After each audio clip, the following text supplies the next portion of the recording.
اب میں سامعین کرام آپ کے اپنے متعلق بتانا چاہتا ہوں کہ میرے دل میں بھی ایک سوال پیدا ہوا، جو میری ساری یہ معاملہ ہے، یہ واقعہ ہے سارا، اور یہ ساری معموریت ہے، اس کا وہ موج بنا۔ اس کی تفصیل کتاب میں جو ہے غلام مسیح عظمیٰ، اس میں مقدمہ میں آپ لوگ پڑھ سکتے ہیں۔ پہلے بھی میں نے اپنے خطابات اور تقریروں میں یا مضامین میں لکھا ہے کہ جب میں پولیٹیکل سائنس ایم اے کا اسٹوڈنٹ تھا، 5th ایئر میں 2 پیپر ہوا کرتے ہیں پولیٹیکل فلاسفی کے، ایک مسلم پولیٹیکل تھاٹ اور ایک ویسٹرن پولیٹیکل تھاٹ۔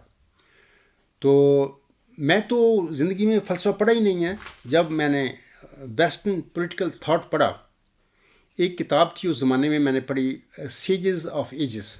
وہاں پر جب میں سقراط کو پڑھا تو وہاں پر سقراط کے متعلق اس کا ایک مشہور و معروف ڈکٹم، یعنی ایک محاورہ اور لا کہہ لیں، نظریہ کہہ لیں، کہاوت کہہ لیں، قول کہہ لیں، ورچو از نالج۔ میں نے اس کو جب اسٹڈی کیا، پڑھا، اس کے متعلق لکھا گیا تھا اس کتاب میں کہ ورچو کا یہ جو سقراط نے کہا ہے ورچو از نالج، اس کا مطلب یہ ہے کہ ورچو ڈیپینڈز اپان نالج، یعنی نیک کام تبھی ممکن ہے جب نیک کام کے متعلق ہمیں علم ہو۔ لیکن سامعین کرام، جب میں نے یہ پڑھا تو میرے دل میں پتہ نہیں غیب سے سوال کس نے ڈال دیا کہ اس کا مطلب یہ تو نہیں ہے، اس کا مطلب کچھ اور ہے، اور جو اس میں پوشیدہ ہے ورچو از نالج میں یہ نہیں ہے۔ تو بہرحال اس وقت تو میں نے سوال نے مجھے پکڑ لیا، اس سے دل میں وہ جیسا میخ گاڑی جاتی ہے وہ اگڑ گیا۔ تو میں نے سمجھا کہ پہلے ایم اے کریں، پہلے ایگزام کریں، اس کے بعد کچھ جب موقع ملے گا تو اس پہ میں غور کروں گا۔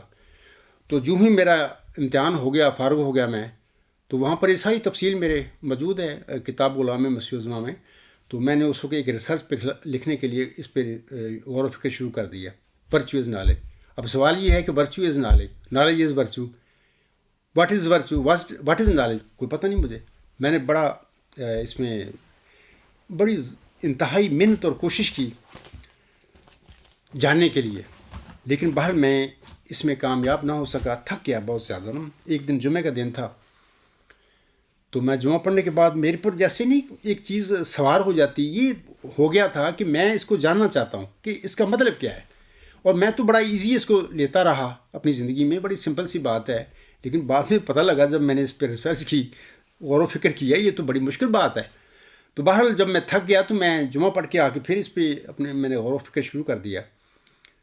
تو اس وقت میں یہ سمجھتا ہوں کہ یہ بھی اللہ کی طرف سے کوئی ایک تھا، ہوا میرے دل میں آیا کہ میں تو تھک گیا ہوں، میری بس کی بات نہیں ہے اس کو جاننا، میں کیوں نہ اللہ تعالیٰ سے دعا کروں اور اللہ تعالیٰ سے پوچھوں کہ اے اللہ، ورچو از نالج کا مطلب کیا ہے؟ جس کو نیکی کو سقراط نے علم قرار دیا، وہ نیکی ہے کیا؟ تو میں بستر پر یہ واقعہ پورا لکھا ہوا ہے کہ بیڈ پہ بیٹھا تھا، میں نے قبلہ رخ ہو کر اللہ تعالیٰ کے حضور سجدہ ریز ہو گیا۔ تو سجدہ میں نے یہ دعائیں نہیں کی کہ اے اللہ تعالیٰ نیکی علم ہے کیا ہے یا نیکی کیا ہے۔ میں نے جیسے کہ عام احمدی ہیں سارے، ان کو دعائیں علم سے متعلقہ جو ہیں وہ ازبر ہوتی ہیں، وہ پڑھتے ہیں۔ میں بھی پڑھتا رہا تھا اسٹوڈنٹ لائف میں، اب بھی پڑھتا ہوں میں۔ تو وہ دعائیں میں نے پڑھنی شروع کر دیں سجدے میں نا۔ تو جیسے کہ ایک بندہ تھک جاتا ہے، ایک ہارا ہوا انسان جب ہوتا ہے کہ ایک مسئلہ حل نہیں اس سے ہو سکتا، تو پھر اللہ سے پھر وہ دعائیں کرنی شروع کر دے سجدہ میں جا کے۔ تو میں نے یہ دعائیں پڑھنی شروع کر دیں۔ یہ 4-5 دعائیں ہیں۔ ایک تو مشہور و معروف دعا ہے سورۃ طٰہٰ میں، عاصم کو اللہ نے سکھائی تھی، رب زدنی علما، اے میرے رب مجھے علم میں زیادتی عطا فرما۔ دوسری جو دعا ہے یہ تذکرہ صفحہ 558 پر ہے، میرا صلی اللہ علیہ وسلم کو الہام ہوئی تھی، رب علمنی ما ہوا خیر عندک، اے میرے رب مجھے وہ کچھ سکھلا جو تیری نزدیک بہتر ہے۔ تیسری دعا میں نے یہ پڑھی، ایک دفعہ نہیں پڑھی، پڑھتا ہی رہا، 5-7-8 منٹ کی بات ہے یہ، رب ارنی انوارک الکلیات، تذکرہ صفحہ 534 پر یہ لکھی ہوئی دعا، یہ بھی میرا صاحب علیہ السلام کو الہام ہوئی تھی، اے میرے رب مجھے اپنے وہ تمام انوار دکھلا جو محیط کل ہیں۔ چوتھی دعا کہ رب ارنی حقائق الاشیاء، یہ بھی میرا صلی اللہ علیہ وسلم کو الہام ہوئی، تذکرہ صفحہ 613 پر ہے یہ، اے میرے رب مجھے اشیاء کے حقائق دکھلا۔ 5ویں دعا یہ کہ اے ازلی ابدی خدا مجھے زندگی کا شربت پلا. تذکرہ صفحہ 600 پر یہ اردو میں الہام ہوئی ہے حضرت مرزا صلی اللہ علیہ وسلم کو. دیکھیں یہ دعاؤں میں یہ جو دعائیں جو مانگی گئی ہیں نا، مجھے تو پتہ نہیں تھا، ساری زندگی میں پڑھتا رہا ان دعاؤں کو. یہ دعاؤں میں یہ اللہ تعالیٰ سے علم و معرفت کی دعائیں کی گئی ہیں کہ اے اللہ تو اپنے ذات کے علم مجھے بخش، تیری کامل عرفان کیا ہے، تیری معرفت کیا ہے. یہ دعائیں ہیں، یعنی کہ اے میرے رب مجھے اپنے وہ تمام انوار دکھلا جو محیط کل ہیں. اے میرے رب مجھے اشیاء کے حقائق دکھلا. یہ ساری باتیں علم و معرفت سے متعلق ہیں، ڈیوائن نالج کے متعلق ہیں. تو بہرحال میں نے یہ 5 7 8 منٹ دعائیں پڑھیں.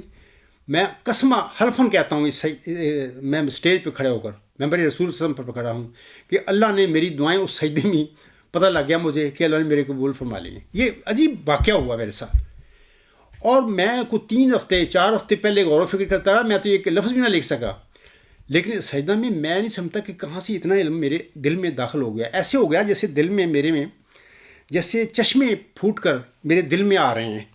یعنی اتنا زیادہ نالج میری دل میں وہ سجدے میں ہی آ گیا. میں اٹھا تو بڑا خوش تھا، جس طرح میں نے پتہ نہیں کیا چیز مجھے مل گئی. یا باقی اگر یہ دیکھا جائے تو کہ ایسا انتہائی قیمتی ہیرا ہے جو مجھے مل گیا تھا. تو اس کے بعد اسی دن یعنی جمعہ والے دن یا اگلے دن شام کے وقت میں بیٹھا تھا تو یہ اس عاجز پر الہام ہوا ورچوئس گاڈ. پہلے تو میں ڈر گیا، بلکہ اللہ تعالیٰ کے حضور رونا شروع کر دیا. میں اکیلا تھا اس وقت اپنے کمرے میں، دروازہ بند تھا. تو میں نے ڈر گیا، اے اللہ بھی یہ ورچوئس گاڈ میں تو نہیں جانتا، میں تو بے علم انسان ہوں. تو بہرحال پھر کچھ وقت کے بعد یعنی کہ چند منٹوں کے بعد دوبارہ الہام مجھ پر ہوا ورچوئس گاڈ. اور دوبارہ جب الہام ہوا بڑی شدت سے ہوا مجھ پر. اس کے بعد میرے سارے شکوک دور ہو گئے کہ باقی ورچوئس گاڈ. تو میں نے لکھا. تو اس کے بعد سے آج تک لے کر میں آپ لوگوں کو بتانا چاہتا ہوں کہ نیکی کے متعلق جو علم ہے اللہ تعالیٰ نے اس عاجز کو بھر دیا. یعنی کوئی مطلب کہ یہ سلسلہ شروع ہو گیا وہاں پہ دارالعمل میں. اور میں یہ سمجھتا ہوں کہ یہی وہ روح القدس ہے جو میرے سامنے حال ہوا. اور اسی دارالحمل میں پھر میں نے اللہ تعالیٰ نے اس عاجز کو معمور فرما دیا. اور مجھے اچھی طرح یاد ہے میں نے مضمونوں کا ذکر کیا ہے. اللہ تعالیٰ نے مجھے کہا کہ اے عبدالغفار اب کسی انسان کے پاس مدد کے لیے نہ جانا کہ میں نے آگے پڑھنا ہے. اب کسی بندے کے پاس نہ جانا مدد کے لیے. میں تجھے اپنی جناب میں رجسٹر کرتا ہوں اور میں تجھے علم دوں گا اور تو دنیا کو لاجواب کر دے گا. یعنی یہ دارالحم کی باتیں ہیں، اس سجدہ سے اٹھنے کے ہفتہ کے بعد کی باتیں ہیں. تو اللہ تعالیٰ نے پھر مجھے یہ بھی حکم فرما دیا کہ اپنا آپ کی طرح دنیاوی پڑھائی ختم، اب تو نے وہی کچھ کرنا جو میں نے کہنا ہے.